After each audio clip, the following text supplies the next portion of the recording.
જે રીતના Maudha તાલુકામાંથી 2 dead body મળી હતી, શું છે સમગ્ર હકીકત?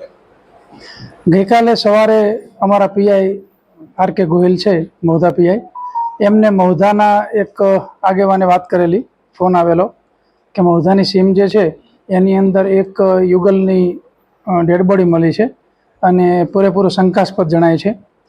મૌધા પીઆઈ તાત્કાલિક અમોને જાણ કરેલી, એટલે અમે એલસીબી, એસઓજી તમામ ટીમો તાત્કાલિક ત્યાં રવાના થયેલા અને મૌધાની જે સીમ છે ત્યાં એક ઓરડીની બાજુમાં જે ખુલ્લા ખેતરની અંદર એક પલંગ ઉપર એક જેન્ટ સૂતેલા હતા અને નીચે જમીન ઉપર એક બહેન, બંનેની ડેડ બોડી મળેલી અને સ્પષ્ટપણે જણાઈ આવતું હતું કે એમનું મર્ડર થયેલું છે.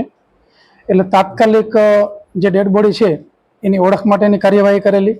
ડેડ બોડીની જે બંને ઓળખ થઈ ગયેલી, ત્યારબાદ અન્ય જિલ્લા પોલીસની પણ મદદ લેવામાં આવેલી અને ખાસ કરીને આ ઘટનાને, આ જે ક્રૂર ઘટના હતી એને અંજામ કોને આપ્યો એ બાબતની તમામ ટીમો સક્રિય કરી દેવામાં આવેલી.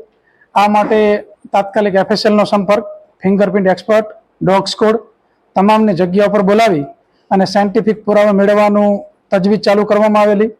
અને જે ખેતરમાં બન્યું છે અને બાજુમાં જ્યાં ઓરડી છે એ ખેતરના જે માલિક છે મૌધા ગામના, એમની ફરિયાદ લેવામાં આવેલી અને જે બે વ્યક્તિના મર્ડર થયા હતા એટલે મર્ડર વિથ બળાત્કારનો ગુનો દાખલ કરી અને અમારી તમામ ટીમો તાત્કાલિક એક્ટિવ થઈ ગયેલી. આશરે અમારી 10 જેટલી ટીમે human intelligence, technical intelligence, CCTV footage, અન્ય કોલ ડિટેલ રેકોર્ડ્સ, શંકાસ્પદ લોકો, તમામ લોકોની પૂછપરછ કરવામાં આવેલી. કારણ કે આ જે બંને વ્યક્તિ હતા એ પોતે ઘરેથી ભાગી ગયેલા હતા, પ્રેમી યુગલ હતું અને એના કારણે અલગ અલગ પ્રકારને ઘણા બધા ડાઉટ હતા કે આ ઘટનાને અંજામ આપનાર કોણ હોઈ શકે. એ માટે ઘણા બધા યુગલના રિલેટિવ્સ, અન્ય શંકાસ્પદ લોકો, ગુનાહિત ઇતિહાસ ધરાવતા લોકો અને ત્યાંના અન્ય લોકો, એવા અસંખ્ય લોકોની, આશરે 70 લોકોની પૂછપરછ કરવામાં આવેલી અને અમારી જે 10 ટીમ હતી એ અલગ અલગ દિશાઓમાં તપાસ કરતી હતી. આ દરમિયાન અમને જે અમારી એલસીબી ટીમના હેડ કોન્સ્ટેબલ ઋતુરાજસિંહ છે એમને એક ઇન્ફોર્મેશન મળેલી અને નેત્રમના જે અમારા કેમેરા છે એ સીસીટીવી ફૂટેજની અંદર એક વ્યક્તિ એમને એવા દેખાયા કે જેની અંદર આજે પ્રેમી યુગલ આવ્યું હતું. એ બાઇક લઈ અને બાઇકની આગળ આ ભાઈ બાઇક ચલાવતા હતા અને પાછળ યુગલ બેઠેલું હતું.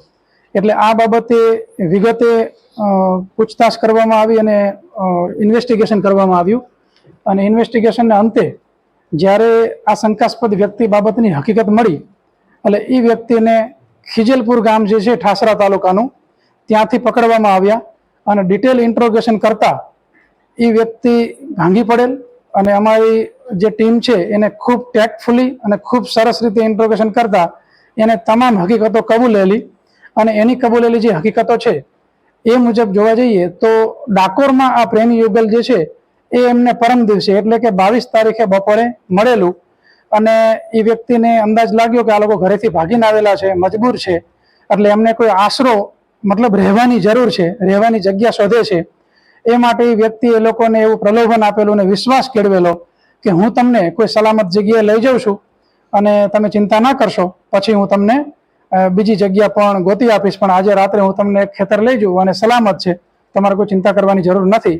એમ કરી અને યુગલનું બાઇક પોતે ચલાવી લીધું. એ યુગલને પાછળ બેસાડ્યા અને મહિષા વિસ્તારની આ સીમ છે ત્યાં એ મોડી સાંજે, મતલબ રાતની શરૂઆત, રાતના ટાઈમે ત્યાં લઈ ગયો અને એમને સુવાની વ્યવસ્થા કરી આપી.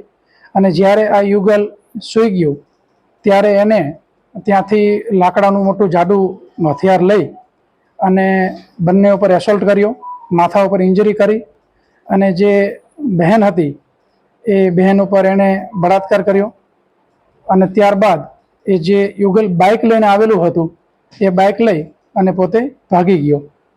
એટલે આ અમારી સમગ્ર ટીમે જે છે એ ઘટના બન્યા બાદ પોલીસને જાણ થઈ એના ફક્ત 30 જ કલાકની અંદર દિવસ રાત એક કરી અને અમારી આ તમામ ટીમે આરોપીને પકડી પાડેલો છે.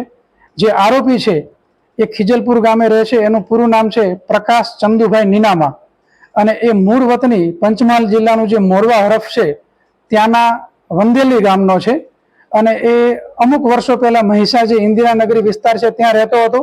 છેલ્લા અમુક સમયથી હજી ખીજલપુર છે ઠાસરા તાલુકાનો, ત્યાં રહેતો હતો અને એની પત્ની જોડે પણ અવારનવાર અણબનાવ બનતા હોય છે. એની પત્ની પણ ઘણી વખત ઘરેથી પ્રશ્નો થાય અને તકલીફ ઝઘડા થયેલા હોય એવા બનાવો પણ બનેલા છે. હાલ આરોપીને એલસીબીએ ધરપકડ કરી અને મહુધા પોલીસને સોંપવાની તજવીજ હાથ ધરેલ છે. અને આ કેસની અંદર કારણ કે ખૂબ જ ગંભીર અતિ દુઃખદ ઘટના છે એટલા માટે આરોપીને મહત્તમ સજા થાય અને તમામ પ્રકારના વૈજ્ઞાનિક પુરાવા મેળવવામાં આવે, સાયોગિક પુરાવા મેળવવામાં આવે એ માટે સતત અમે તપાસ કરનારને મદદ કરી રહ્યા છીએ અને માર્ગદર્શન આપી રહ્યા છીએ. એફએસએલની મદદ લેવાઈ રહી છે, અન્ય એક્સપર્ટની પણ મદદ લેવાઈ રહી છે કે જેથી કરી અને આ આરોપીની વિરુદ્ધમાં તમામ પ્રકારના પુરાવા મેળવી અને ચાર્જશીટ થાય અને મજબૂતમાં મજબૂત શિક્ષા આ આરોપીને થાય એ પ્રકારના અમારા પ્રયત્નો છે.